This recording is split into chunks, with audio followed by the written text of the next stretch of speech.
সকলোকে নমস্কাৰ জনাইছোঁ আৰু পুনৰবাৰ মোৰ আন এটি ভিডিঅ'লৈ স্বাগতম জনাইছোঁ। আজি মই বনাবলৈ লৈছোঁ লাওৰ আগ।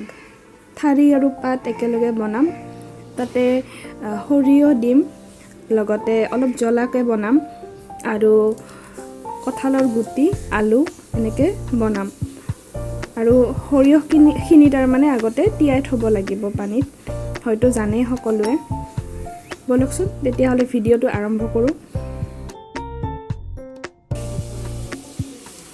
এইখিনি ভাল কৰি ধুই লৈছোঁ। ভালদৰে ধুই লোৱাৰ পিছত ইয়াতে নহৰু লৈছোঁ, পিঁয়াজ, কেঁচা জলকীয়া, শুকান জলকীয়া পানীত তিয়াই থৈছোঁ আৰু সৰিয়হখিনিও পানীত তিয়াই থৈছোঁ।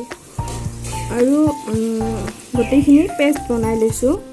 সৰিয়হখিনি বেলেগকৈ, শুকান জলকীয়া আৰু কেঁচা জলকীয়া বেলেগকৈ পেষ্ট বনাইছোঁ, আদা নহৰু বেলেগকৈ। আৰু এতিয়া কেৰাহীখন গৰম হৈছে। আচলতে তেলখিনি আগতে দিয়া আছিল, তাতে পটল ভাজিছিলোঁ, সেইকাৰণে তেলখিনি ৰঙচুৱা হৈ আছে অলপমান।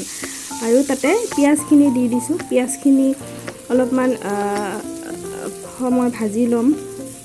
তাৰপিছত লাওৰ যিখিনি ঠাৰি আৰু পাত আছে সেইখিনি তাতে দি দিম। পিঁয়াজৰ লগতে নহৰু আৰু আদাৰ পেষ্টখিনিও দি দিছোঁ তাতে। আৰু আপোনালোকে জলকীয়া ইচ্ছা কৰিলে কমকৈও দিব পাৰে। মই অলপ জ্বলাকৈ বনাব বিচাৰিছোঁ, সেইকাৰণে জলকীয়া বেছিকৈ দিছোঁ। আৰু যদি কোনোবাই বেছিকৈ খাব বিচাৰে জ্বলা, তেতিয়াহ'লে বেছিকৈ দিব পাৰে।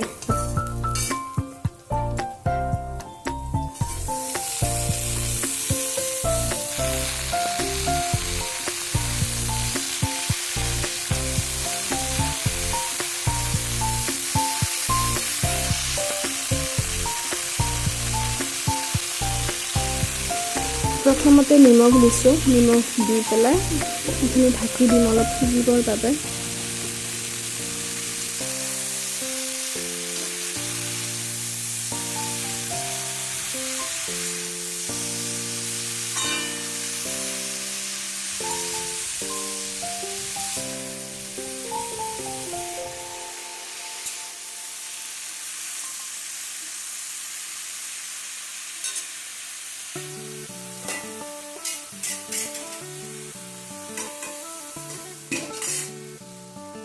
এতিয়া ঢাকনিখন গুচাই দিম।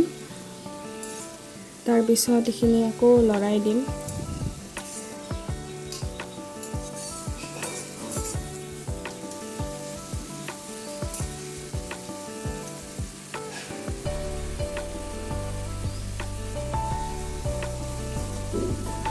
আৰু ইয়াতে হালধি, জিৰাৰ গুড়ি, তাৰপিছত জলকীয়াৰ গুড়ি সেইখিনি দি দিম।